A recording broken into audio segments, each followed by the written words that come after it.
ஆமாங்க, உங்களுக்கு வாட்ச் வாங்கி வந்திருக்கேன் பாருங்க. வாட்சா?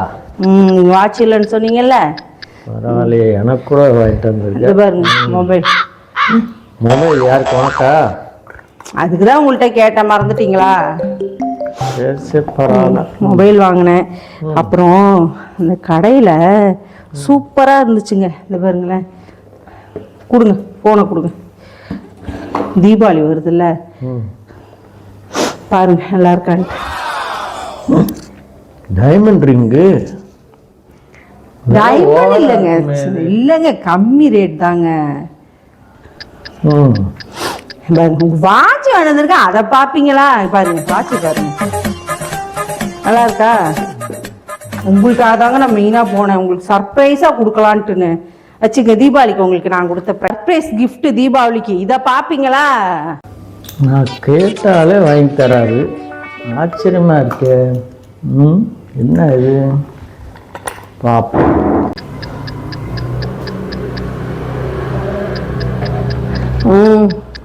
ஆமாம், இப்போதான் வந்தேன். வந்தோனையும் ஆமாம், ஏடிஎம் கார்டை கொடுத்துட்டேன் மாமாட்ட. எதுவும் கேட்கல, நானும் எதுவும் சொல்ல. அந்த ரிங்கை மட்டும் காட்டினேன்.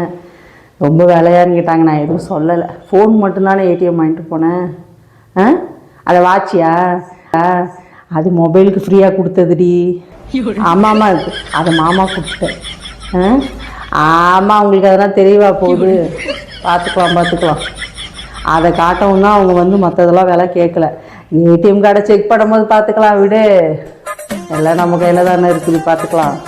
நீ எதுவும் உளறி வச்சிடாத மாமா. அது ஃபோனுக்கு ஃப்ரீயாக கொடுத்தது அந்த வாட்ச் எதுன்னு சொல்லிடாத.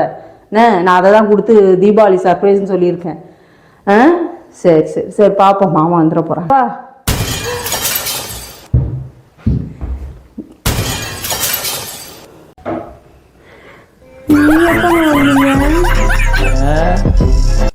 நீ உன் தொங்கச்சிக்கிட்ட பேசிட்டீங்களா? அப்படியே வந்து ஒட்டு கேட்குறீங்களா நீங்கள்?